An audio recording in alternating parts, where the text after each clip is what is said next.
नमस्कार, आदाब, सत श्री अकाल, जय भीम, जोहार। मेरा नाम है नवीन कुमार।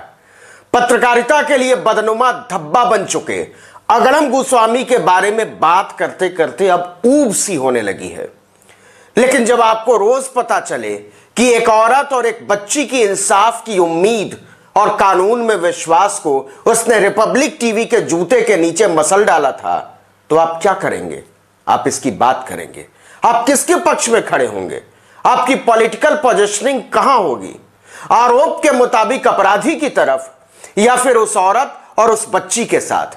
अगड़म गोस्वामी के लिए जिनकी छाती फट रही है, वो उस औरत और बच्ची के आंसू देखें जिन्होंने अपने घर से 2 लोगों का साया उठते देखा है। और अगर वो अब भी उस बच्ची और औरत के खिलाफ हैं, तो उन्हें चुल्लू भर पानी में डूब जाना चाहिए। खैर, मैं जो कहना चाहता हूं वो ये कि जेल वैन की जालीदार खिड़की से गिड़गिड़ाते हुए अगड़म पर मत जाइए। उसे शर्म नहीं आई एक बच्ची को, एक औरत को यह कहते हुए कि तुम ज्यादा इंसाफ के लिए रो मत, पुलिस कचहरी मत करो, मेरा कुछ नहीं बिगाड़ सकती तुम लोग, तुम जानती नहीं हो मैं कौन हूं, मैं अर्नब गोस्वामी हूं। बताऊंगा इसके बारे में विस्तार से, लेकिन पहले यह समझ लीजिए कि वो एक नंबर का नौटंकीबाज है, पाजी है, धूर्त है और जेल में उसकी हेकड़ी हवा हो गई है। उसकी समझ में आ गया है कि भारत का मतलब रिपब्लिक भारत नहीं है। उसकी अनवरत बेहूदगियां अब कानून के लिए बर्दाश्त के बाहर हो गई हैं, वरना जमानत मिल चुकी होती। यह वही लंपट लाल है जो दिन भर चिल्लाता रहता था कि रिया चक्रवर्ती को जेल में डालो। इसके पाले हुए गिद्धों ने उनका जीना मुश्किल कर दिया था। जब वो ईडी के दफ्तर पहुंची थी तब क्या हाल किया था हम सब ने देखा है। लेकिन रिया चक्रवर्ती तो नहीं रोई, हाय हमें मार डालेंगे, हाय हमें बहुत पीटा। लेकिन जब अपना हिसाब किताब देने की बारी आई तो सरफरोशी की टांग तोड़ने वाला, एक औरत और बच्ची को धमकाने वाला गंदा गोस्वामी अपने आप को महात्मा गांधी साबित करने की कोशिश कर रहा है। अगड़म की नौटंकियों पर फिदा जमाते जरा गौर से सुने और नजरों में पानी बचा हो तो शर्मिंदा हो, प्रायश्चित करें और अपने आराध्य अर्नब पर लानतें भेजें। कारमा पत्रिका ने अन्वय नाइक की बेटी अदन्या नाइक का एक इंटरव्यू किया है। अन्वय नाइक वही इंटीरियर डिजाइनर जिनका 83 लाख रुपया मारकर अर्नब गोस्वामी बैठ गया था। इस इंटरव्यू में अदन्या ने कहा है कि अर्नब गोस्वामी ने उनके पापा का जीना मुश्किल कर दिया था। वो कहती हैं कि रिपब्लिक टीवी का चमकता हुआ स्टूडियो उनके पिता की कड़ी मेहनत का नतीजा है। लेकिन अगड़म गोस्वामी की नीयत पहले दिन से खराब थी। अदन्या ने साफ साफ कहा है कि जब प्रोजेक्ट चल ही रहा था तभी से वो पैसे देने में आनाकानी करने लगे थे।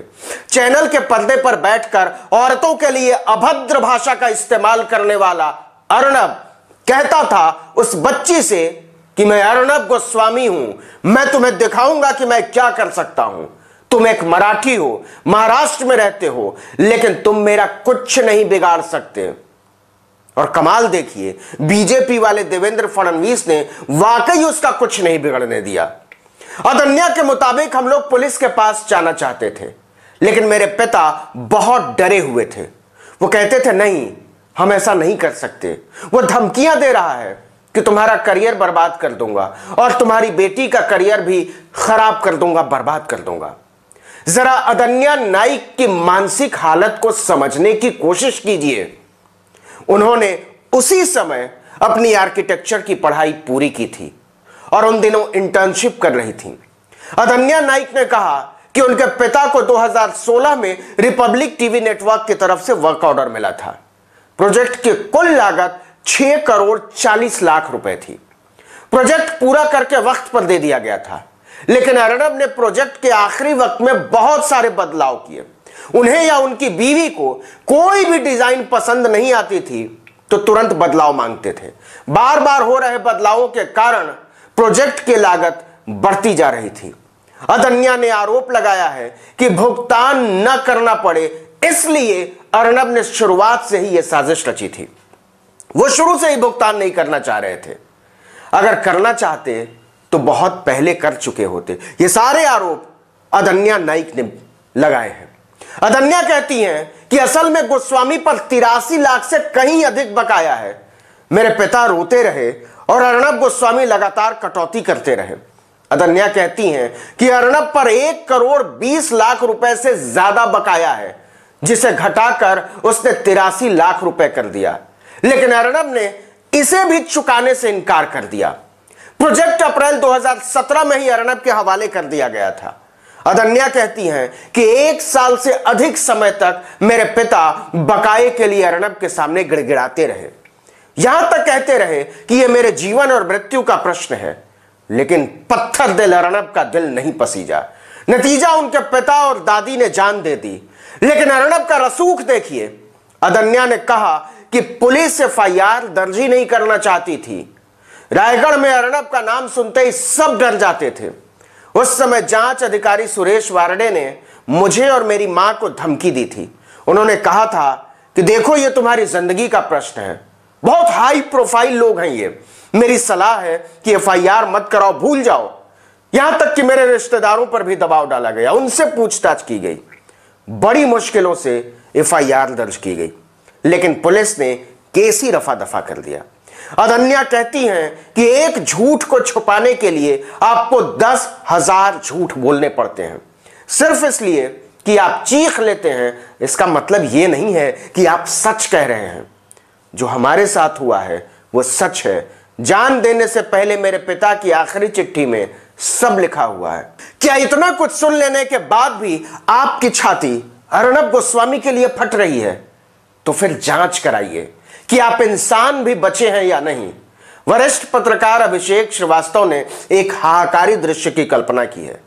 उन्होंने लिखा है कि जिस तलोजा जेल में प्रोफेसर आनंद तेलतुंबड़े और फादर स्टेन स्वामी बंद हैं, भाई साहब वहीं गए हैं।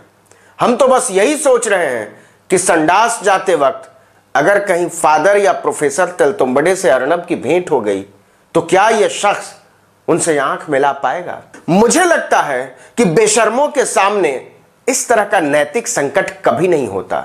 उन्हें लगता है अपुनिच भगवान है। इस वीडियो में इतना ही, लेकिन अगर आपने अब तक आर्टिकल 19 इंडिया को सब्सक्राइब नहीं किया तो फौरन कर लीजिए, बेल आइकॉन दबाइए, घंटी जैसी एक छोटी सी आकृति बनती होगी सब्सक्राइब करने के बाद।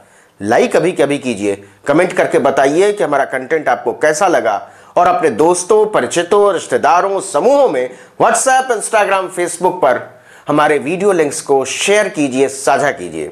और हां, हमारे फेसबुक पेज आर्टिकल 19 को लाइक करना मत भूलिएगा। नमस्कार।